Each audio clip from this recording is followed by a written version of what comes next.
Well, hello, this is Nihar and welcome to my LinkedIn live show. I want to introduce my special guest today, Rhett Power. Rhett, how you doing today? I'm fabulous. Thank you, Nihar. Good to So be here. happy to have you here, Rhett. So let me tell you a little bit about Rhett. Rhett is someone I actually had a chance to meet recently, as we are both part of the 100 Coaches community. Marshall goes from the 100 Coaches community. And I've actually found out, Rhett, I don't know if I shared this with you, but I've actually bought your books before I had a chance to meet you. So Thank you. I actually have, so Rhett is basically a thought leader in entrepreneurship. He's also a acclaimed executive coach. He's a former CEO. He had a toy company that was quite successful on the Inc. 5000 list. He's a writer for Inc. magazine, Business Insider, Forbes, all the major publications. And as I was mentioning, I actually had bought the Entrepreneur's Book of Actions, a book that you had written a few years ago. And I didn't really even make the connection that actually we were just talking after I had that on my Kindle. So thank you for all the wisdom you share for entrepreneurs. Thank you. I appreciate it. It's good to be with you. And I love when we have a conversation. It's always enlightening. And Rhett, just so that those of you who are on today, Rhett also has a LinkedIn Live show. He also does, as you can see in his backdrop, he has a Power Lunch Live show that he does as well. So very skilled interviewer and has lots of great thought leaders and guests on his show. By the way, if you're just joining, please feel free to type in the comments section where you're coming from. Love to get a sense for who's on the line.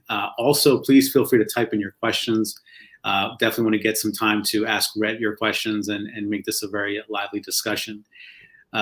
So, Rhett, I wanted to actually ask you a number of things, but maybe we could start a little bit with kind of what are you working on these days? Because I know that you actually have, juggle a lot of balls in the air as it relates to business and entrepreneurship. But share a little bit about what's on your plate today. Wow, that's a great question. The live show is really an important part of what I do, and I have so much fun with it. I mean, getting to talk to smart people like you and other authors and CEOs and other leaders really gives me a lot of energy. I'm and in these days of like the pandemic too, we're sort of locked down. It's been really inspiring over the last few months to just talk to other leaders and get an idea from. I'm a extrovert and I like being around people, so it's the way I get my fix of actually having that interaction. So the live show is keeping me busy. I write a couple of articles a week, but the coaching practice, I work with startups and entrepreneurs and people who are scaling their business, mainly in the consumer products and consumer products industries and industry. So that takes up all my time. My practice is we're merging with a couple of colleagues, and that's the new company is going to be called Courageous Leadership. And the point of that practice is really going to be helping leaders who in companies that are want to transform the way they're thinking, the way they're doing things, and transform their culture. So I'm really excited about that company and the practice that we're joining all of our practices together. So I'm looking forward to that. I just finished a new book called The 2 U's, and it's about, and we'll talk a little bit about that today, I hope, about our sort of inner dialogue and how you can change your inner dialogue to be more successful. So fantastic. And yeah, I captured a recent article that you would have written in CEO World around leaders these days having to really make sacrifices, and I was particularly struck with how you were very open about how we need to support employees and managers and leaders with mental health resources. And I actually am very encouraged by not only that, but also, as you're mentioning, the idea of being courageous, having inner dialogue. I think a lot of times, as you probably imagine in the business world, where I coach as well, we don't really talk a lot about that stuff. And yet we bring ourselves to work every single day. And how could we not pay attention to that aspect of who we are? I think so. I think it's really something that people are beginning to realize that you have to talk about. I mean, you look at the pandemic's a great example of, you can't separate the way you feel and what the other stresses and anxieties and things that you have, you bring those to work, and we all do, and it affects our performance. It affects our productivity. It affects our relationships at work. It just does, and the real that's that's just the way it is. This whole idea of leave it at the door when you walk in the office. I just don't. We're people. I don't know that we can do that. Right. And I mean, I know that's what I was taught as a manager. Leave all that other stuff behind when you come to the office. And I think that's not reality. And if you look at the studies and the research that's being done around the levels of anxiety right now, and people are scared. Mm-hmm. And if you don't address that as a CEO, if you don't address it as a leader, a manager, I think you're really failing your people. I really think companies need to be looking at their policies. They need to be looking at HR. They need to be looking at their insurance policies, Mm-hmm. and providing and making sure that they're providing those services for people, so that, because if they do, and people can get help and get counseling and get help with the things that are going on, the things that are causing them issues in their life, they're going to be better at work. Mm-hmm. And I think I think that's true. I believe that, and so I think we have a responsibility to start, making sure that we're taking care of people and those needs, because if we take care of those needs and we help people through those tough times, they're gonna be good to us. Mm-hmm. Yeah, I want to talk about your upcoming book, but just to tie it back to your older book, The Entrepreneur's Book of Actions. One of the things that really stood out to me was the chapter, or there was a point about summoning the strength in yourself. And so the idea of, like, whether you're an entrepreneur like me who works completely by himself Right. as a consultant, or you're a CEO starting up a company and scaling out, there really is this idea of having to build some resilience and really summon that strength, as you said. I also saw that you talk a lot about having a purpose, and I think that when I try to think about the connection between, like, your world, and because most of my coaching is with these kind of larger companies, Right. that are a little bit more mature and probably are a little bit more stuck in their ways. There's such a value in this entrepreneurial mindset, and I think people are starting to recognize that now in some of these bigger companies. But it's so necessary to look at all the individual behaviors and mindsets that kind of come together in this big company. And why shouldn't we think about taking more risks and talking about being vulnerable and talking about these kind of fluffy things that are purpose driven, as opposed to just the P&L driven. Right. And so very happy that you're kind of at the forefront of that discussion. Thank you. Yeah, I think it's important, and I think there's so much that I think people can, particularly in the big companies, right? I think that there's a real value in thinking entrepreneurially, and sort of one of the things I want to do in this new practice that we're doing is take people, even in bigger companies and companies that are even maybe feeling like they're kind of at us, in this, they're stuck, right? Mm-hmm. I always remember day one in my company. I remember walking in. I wish I had a set of keys here. I remember the attorney handing me, when we closed on the business, handing me the set of keys to the warehouse. And I remember that day one feeling, and I had a 636-page business plan, ridiculous. But that kind of went out the window day one, because we had all kinds of things that happened to us early on. But I still remember that day one feeling, and there were no, and there were no rules, there were no policies, nothing was really set in stone. Mm-hmm. And it gave us the ability to think creatively. It gave us the ability to think outside the box, to sort of start over. I mean, we're starting from ground zero. And I think that thinking, I know that there's a sort of a philosophy at Amazon, right? A day one philosophy. We always want to be thinking like we're in day one.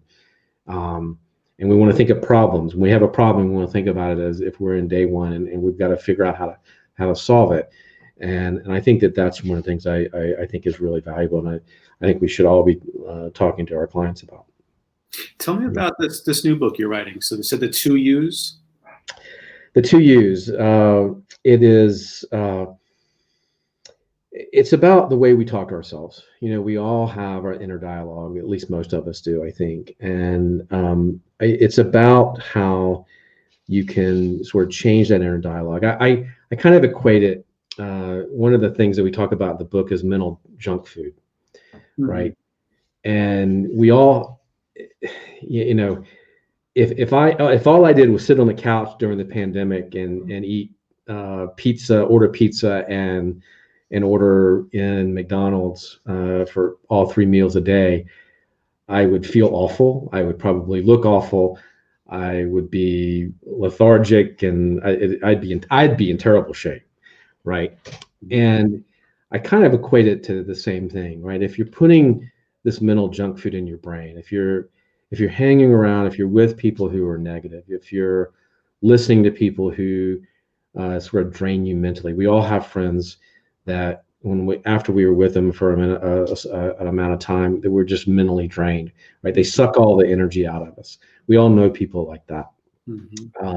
If we're not putting good, healthy input in, then and it's going to affect how we feel about ourselves. It's going to affect how we perform. It's going to affect everything that we do. So the book is really about how do we. I have what I call kind of a 4S process, and it's it's this: you spot the negative self-talk, you create space to ask yourself, is that really true? Then you short circuit it. You stop and you pivot your thinking, and then you switch it and you redirect towards a replacement behavior. So I've created this. We've created this process in the book where you can sort of stop what you're doing when you have this negative self-talk, and we give you some tools and other things, but it's really to help you sort of recognize the self-talk, recognize what you're putting in, and change that input so that you can get a better output. Yeah, I really resonate with that. And one of the things that I'd say I struggle with, and I think a lot of folks that I work with are also talking about, is how to be aware of the things that you want to learn and take in the inputs, but not necessarily I think it's the second step you talked about, really being able to build that space where you're able to evaluate whether this is good input or not. Right. I wrote a recent article about envy, about the idea. That was good. Yeah. So we don't want to live with our blinders on, right? Our head in the sand. Obviously when I hear about things that are possible out there, I think of new things that I can do. But if I think about them to the point where I start judging myself, then they really get in my way, and you could almost derail yourself completely. And that's just one example. I think another example would be, we use this kind of the 3 Ps: politics, pandemic, and protests going on right now.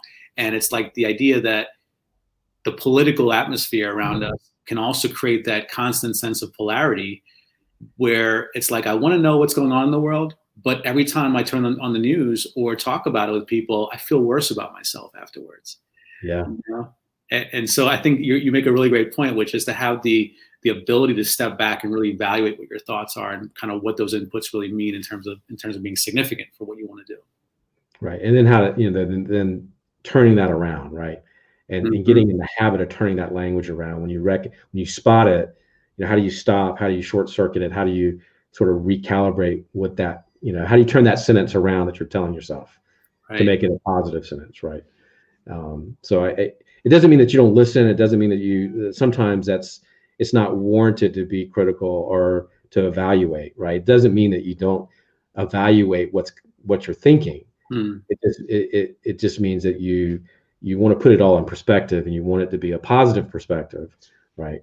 So totally. And that's probably where coaching, I think, is very helpful, because it can be very difficult to do that on your own, like the replacement behavior, for instance, to get out of your own habit and to think about what is the thing that, for instance, I'm just trying to, so we have a 1-year-old at home, and the idea is, like, I can already tell that she's obsessed with the iPhone that I hold, because I'm always on it constantly. I work through it, everything, right?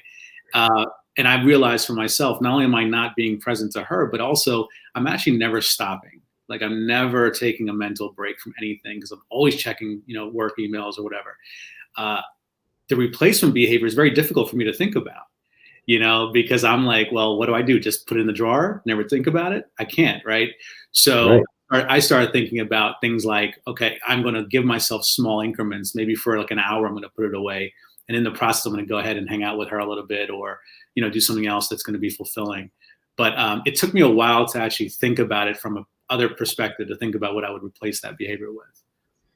Yeah. And it takes some courage and some real knowing yourself that you can, and patience and actually to turn your mind off, because I'm like you're thinking, what if I miss that email, right? What if I miss that?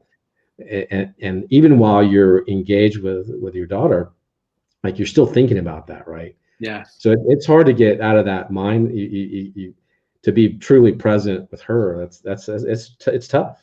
Yeah. Very tough. We have some folks on the line, and I want to just say a shout out to Amy Balog, who's in Atlanta. She says, "Hey, Nihar and Rhett." And Amy actually has a question for you, Rhett. Sure. She said, "This sounds like a great book. What's the biggest thing you would say to folks who struggle to reflect? They are always in action and seem to have weaker contemplation capacity." One of the things I identify right there with Amy. One of the things I used to do when I started, when I was in the toy business, I would take Wednesdays out of the office, Mm-hmm. and I said, unless the place is burning down, this is my day to get the important things done for the business, so that I can sit and think for a minute, because I've got the worst case of ADD in the world, and I'm always, if I walk down to the production floor, I'm going to spend a half a day down there because I'm going to be distracted. People coming in and out of the office, I'm involved. I want to be involved. I want to know what's going on. So you have to carve out that time. I had a great conversation with Harry Kramer, a colleague of ours in MG100, the other day, and he was talking about how his day is just crazy busy. Even when he was the CEO of Baxter, he said the only time I got to myself during the day was at night, right before I went to bed. And so he carves out 15 minutes at the end of his day to reflect and think and ask himself his questions of how he did that day, right? Mm-hmm. And so even if it's just at the end of your day, it's finding that 15 minutes, that 20 minutes to reflect and think. I mean, I used to take that whole day on Wednesday and go sit in the coffee shop and think strategically and do all of my head stuff that day, right? And so you just kind of carve it out. I know it's easy to say, it's hard to do, but you just have to carve it out so that you can think about, well, I had those thoughts all day that I wasn't good enough, or I didn't do that well, or wow, I'm not, it's sort of to evaluate those thoughts and things that you have in your head, and maybe even write them down. I used to take a little, I'm an old fashioned kind of guy. I have a daily calendar. I still write it down, still write it on pieces of paper. So I had it in my calendar every day, and I had a place where I could scribble notes. And when I have one of those negative thoughts, that's where I put it. That's where I sort of try to short circuit that and catch it right then and there. I still do that. I'm just in the habit of doing it now. So it's about creating those habits and taking that time, Amy, to do it. I mean, I know it's hard. It's hard to get in the habit. We all have different schedules and busy schedules. When you've got a 1-year-old running around, you're trying to run a business, I get it. Like, I don't know when you have time, right? But we have to make the time. If we're serious about changing the behavior and changing the habit, then we have to carve out some time to do that. Yeah, it's a great point. And one of the things that I started doing years ago, and it's probably not the most effective for most people because they don't want to have more emails, but I actually email myself my thoughts. I figure that's the place I'm going to check constantly, that in my calendar. And so it just kind of condenses everything where the information is. one of the things that I want to ask you, because obviously you've been a CEO and you're obviously running businesses now. It seemed like the top challenge for CEOs was typically time management, or kind of finding ways to prioritize how they spend their time. Would you agree with that being the top thing? Yeah, I think that's time management. I think it's the rapid. I get a lot of the people I'm working with, their business is just rapidly changing, and they're just worried about the rapid pace of change going on in society, in business. I mean, if you look at the last 4 months, think about how the conversation has changed to remote work, and I mean, really, just catapulted that issue to the forefront. I mean, it's something we've been talking about a long time, but companies haven't talked about making their whole business model a remote model, right? So remote work has been sort of catapulted, and being able to work remotely and to do meetings and have conferences and have speaking engagements. And I mean, think about the way this is changing a lot of different industries. So I think the rapid pace of change is something I deal with a lot now. It's something that's really top of mind, but time management will always be probably the number one issue. Yeah. And that balance, that whole idea of what is balance, and am I working, is what I'm doing now, does it sync up with my values? And I mean, a lot of people are asking themselves, am I doing the right thing? Am I doing what I'm supposed to be doing?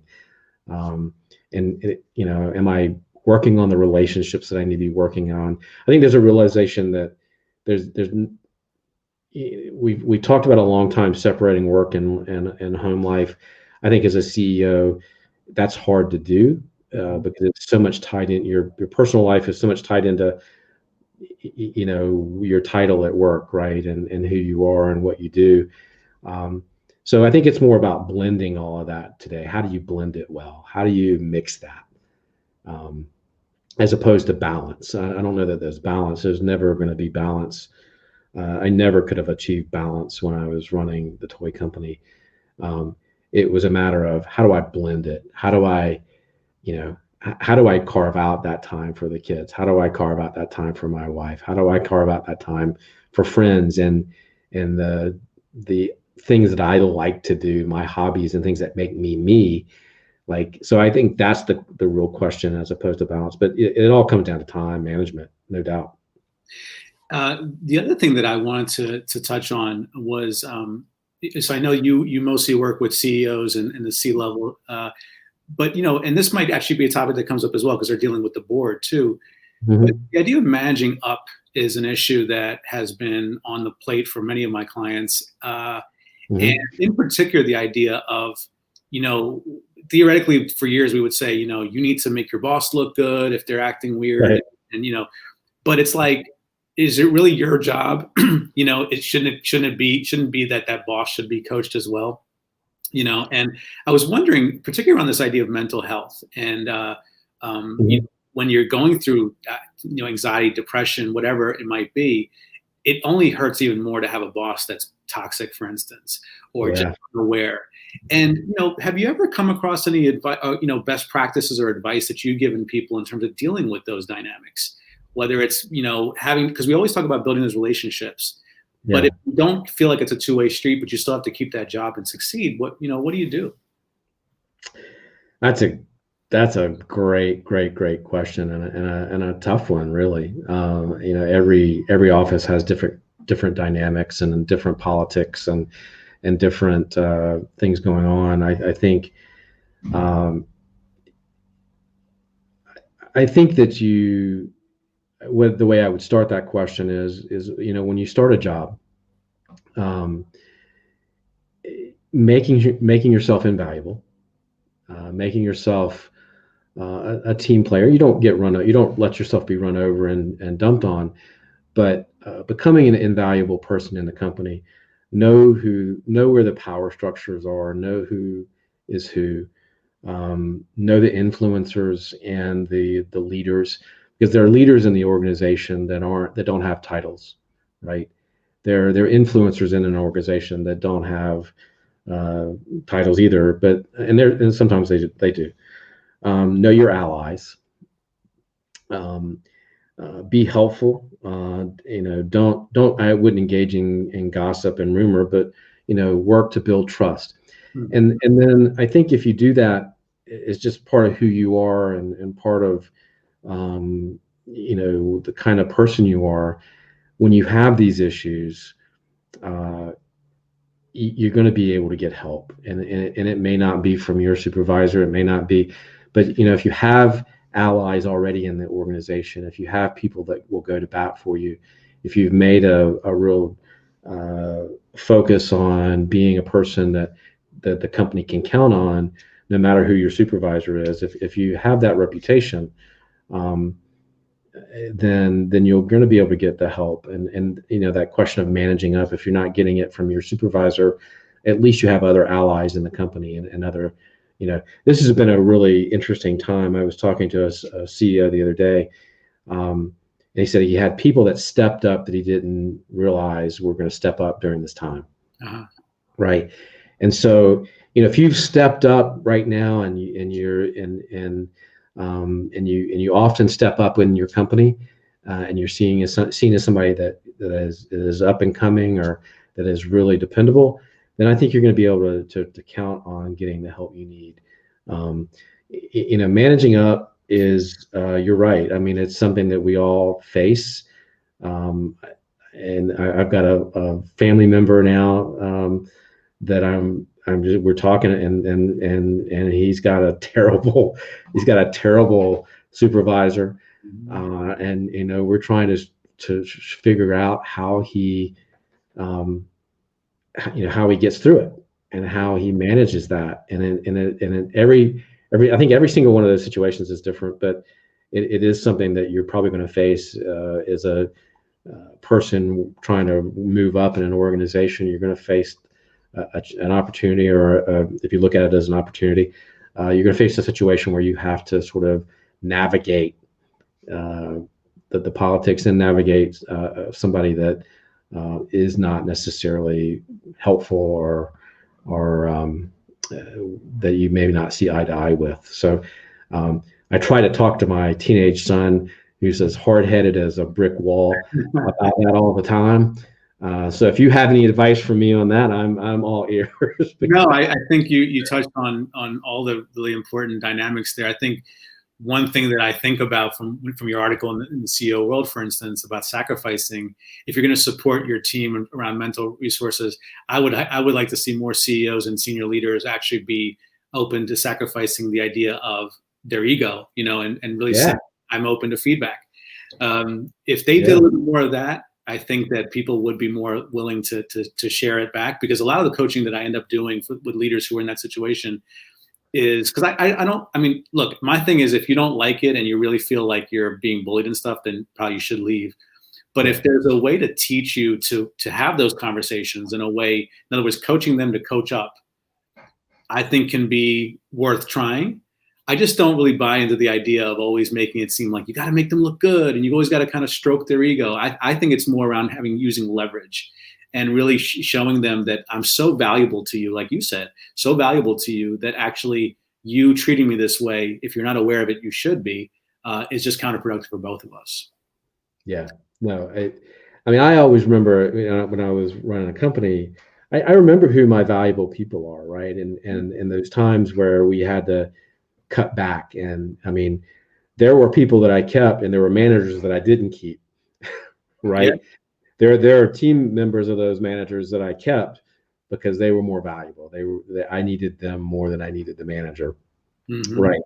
And so I think if you can make yourself really valuable, I hate to say it in a sort of crass way like that, but I mean, it's true, right? And so if you make yourself valuable and you have allies, then I think you can leverage. I like that word, leverage. Leverage what you bring to the table. I think that's a really good way to look at it. Yes. It's just one of many topics that I guess we run across as coaches, right? But Rhett, I wanted to. I know that we're at the end of the half hour here, but Rhett, I wanted to share. Let's share with the audience where they can find you. I have to say, your last name is awesome. what's a better name for a coaching company? Power Coaching and Consulting, and it's actually your last name as well. So how do people kind of get the wisdom and the learning that they can gather from Rhett? Well, thank you for having me on the program today. It's been a real delight. I could talk to you for another hour. If people permit, if we had time. It's great having these discussions because I think they can really help people be better at what they do. So you can get in touch with me at rhettpower.com, rhettpower.com, RHETT, like Rhett Butler, power, POWER.com. And that you'll actually find a coaching site. You can go to my coaching site from there. It'll eventually take you to the new company site, which is going to be Courageous Leadership. And you can find my Forbes column, the Inc. column from my website. You can find the books as well. So that's the place to start. Good. And I highly encourage people to follow Rhett on LinkedIn. Follow me as well if you haven't already. As you can tell, I think from Rhett's insightful discussion here, he really cares a lot about helping leaders, and not just from the kind of the typical old school, let's just look at your P&L. It's also about real emotional intelligence and support. So I love that. And Rhett, we'll have you again soon. A half hours is never enough, but I really thank you for being my guest today. Thanks, and you're doing a great. This is a fantastic platform, and I love what you're doing, and keep it up. I'm a fan. Thank you. Thank you. Take care. Bye-bye, everybody.